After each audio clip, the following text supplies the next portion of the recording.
So here's an instance where the history is so compelling that we have to follow it. So the image here is, of course, the Great Spiral in Andromeda. Over the course of the centuries, astronomers had classified stars, and they'd found planetary nebulae, and they knew about gaseous nebulae like the Orion Nebula. And then there were these spiral nebulae, of which Andromeda is a spectacular example. This thing is almost 3 degrees across in the sky. Remember, the moon is a half a degree across, so this is huge, but very, very faint. You need a big telescope, and to get an image like this, lots of light collection and processing. But spectacular and beautiful though it is, it was not at all clear to anybody what it is, and what this comes down to is the question that has been hounding us throughout this class: how far? If you know how far, you can use the small angle approximation to figure out how big, but how far is it, this thing? How do you measure the distance? And this proved to be a big question in early days of the 20th century. So in 1920, in fact, there was a public debate conducted between two of the leading astronomers of the day, Harlow Shapley and Curtis. And Shapley made the argument was over the following question: these spiral nebulae, like Andromeda, are they gaseous nebulae within the Milky Way, or are they Kant's original island universes? Kant had this reasoning that these spiral nebulae should be worlds, universes on their own, just like the Milky Way, because there should be a hierarchy of structure, as I understand it. So Shapley, in fact, argued that there is no way. This was a scientific argument, and Shapley was arguing that these spiral nebulae are gas clouds in the Milky Way, and his arguments were basically this. If you take M31 to be 100 kiloparsec in radius, because that was the radius that Shapley had found for the radius of the Milky Way, and he knew one galaxy. He said, okay, if you're going to make this another galaxy, then it's probably going to be like the Milky Way. If you give Andromeda a radius of 100 kiloparsec, that puts it 2 megaparsec away, more than 6 million light years away.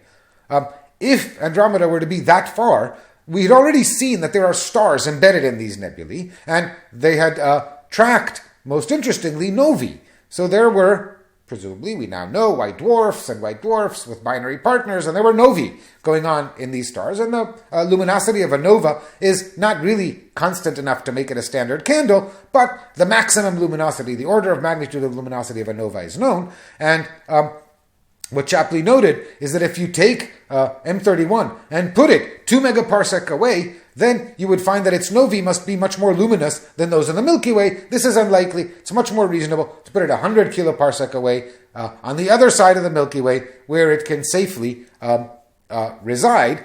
He also thought that there were measurements of the rate of rotation of another spiral, M101. And again, if you assume that M101 has the size of the Milky Way, then you find that it is rotating too fast to be bound. Curtis had reasonable arguments on the other side. His argument was that these spiral nebulae are indeed island universes far away and outside the Milky Way.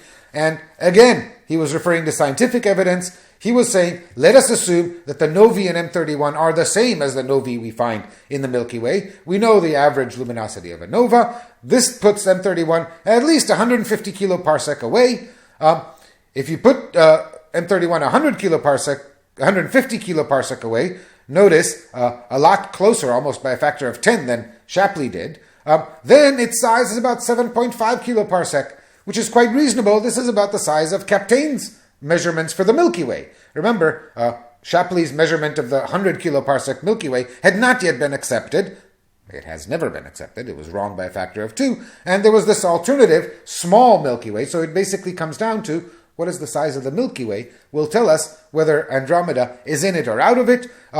Also, he noted that we measure radial velocities for stars in these spirals, but we measure very little proper motion. This suggests that they're very far away, unless these objects are preferentially moving radially. If something has a large radial velocity, you expect it to have a large tangential velocity, remembering that the tangential velocity is related to proper motion by v equals V tangential is 4.74 times mu times d, you measure a large V and a very small mu, you conclude that you have a large d. This is how Curtis sought to reconcile these measurements. Both of them had valid arguments.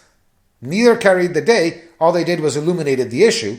The issue was actually resolved conclusively and beautifully by Hubble in 1923.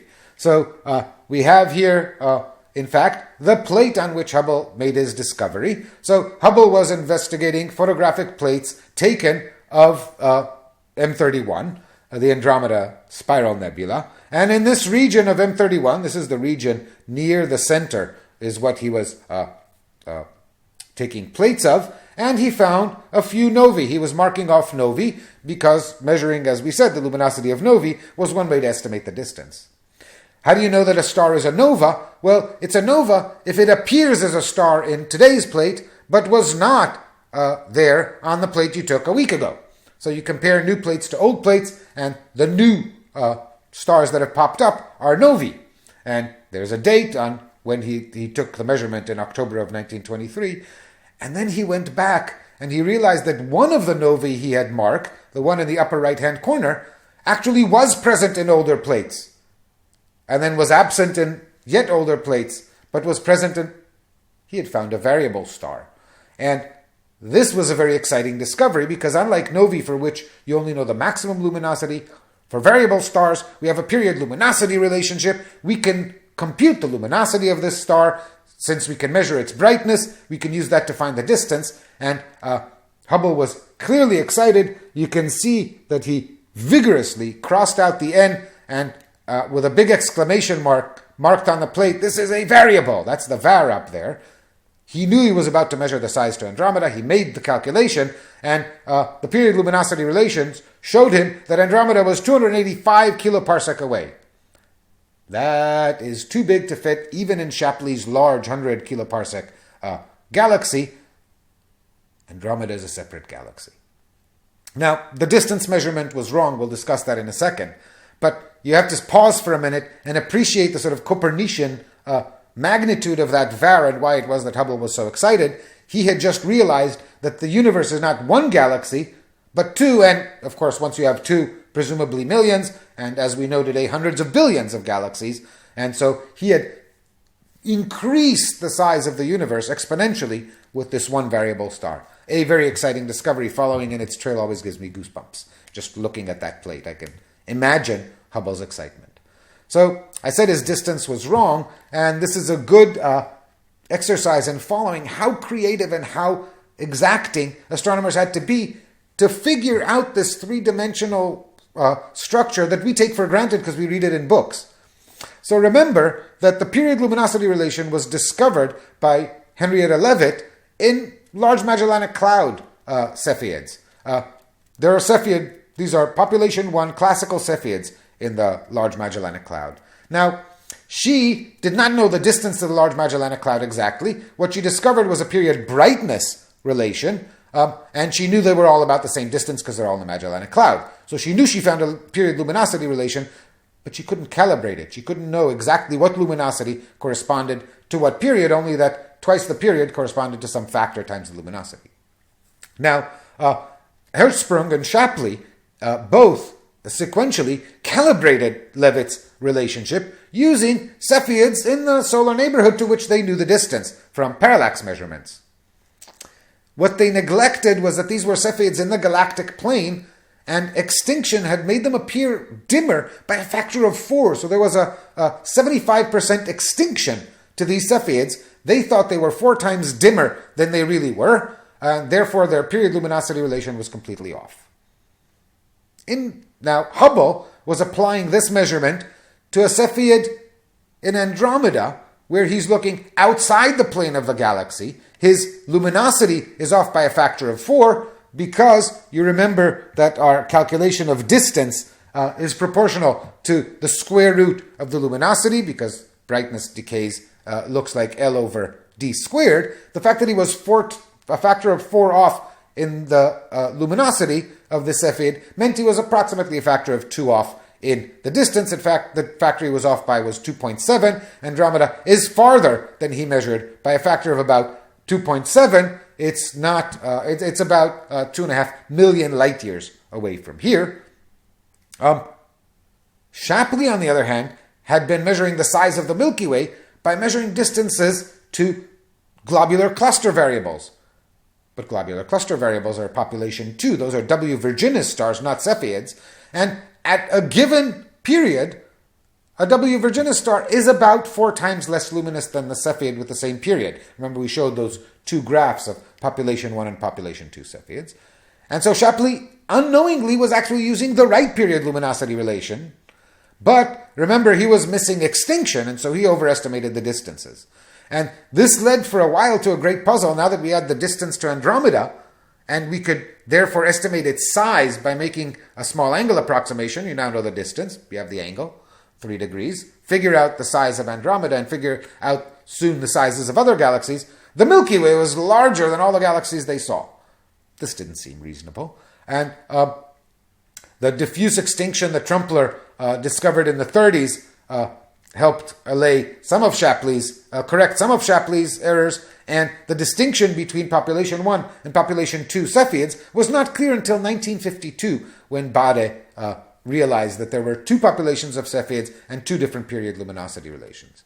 Now today, in the 90s, we managed to calibrate Cepheid periods directly from parallax measurements to distant Cepheids. Parallax measurements give us a correct distance. We know enough about extinction in the Milky Way to correct them, and you can use Cepheid variables to measure distances out to as large as 30 megaparsec. So that's 10 million light years. That's almost 100 million light years away, that we can use Cepheids as distance markers, because we can still measure their periods. That's the distance record. Of course, it's still that gives you a luminosity. To compare to the brightness you see, you have to figure out something about extinction in the 100 million light years between you and the star. But we have a better understanding of extinction, at least in the Milky Way, than we had before. And so we have Cepheids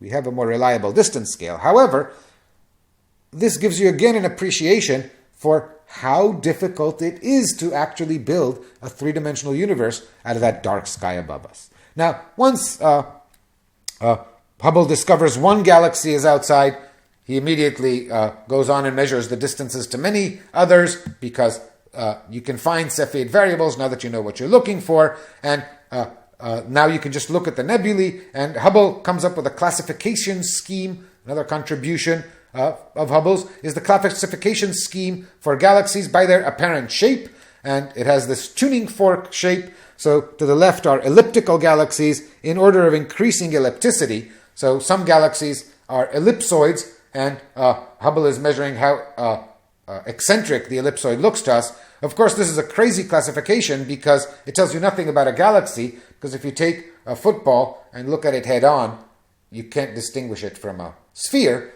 And so this, the E kind of classification tells you about the shape of the galaxy as it appears to us, but not much about the actual shape of the galaxy. And then there's this branching off into spirals with sort of increasingly intricate spiral arm structure on the one hand, and barred spirals on the other hand. And so the Milky Way, we now know recently, is a barred spiral. The Milky Way is an SBB type barred spiral. Andromeda, which has no bar, is an SB spiral galaxy. Later, other kinds of sort of less organized spirals were added by others, and a class for the degree of coherence of the spiral arms was introduced. So I can give a more precise classification, and we'll talk about the properties of various kinds of galaxies as we go on, now that we know they exist.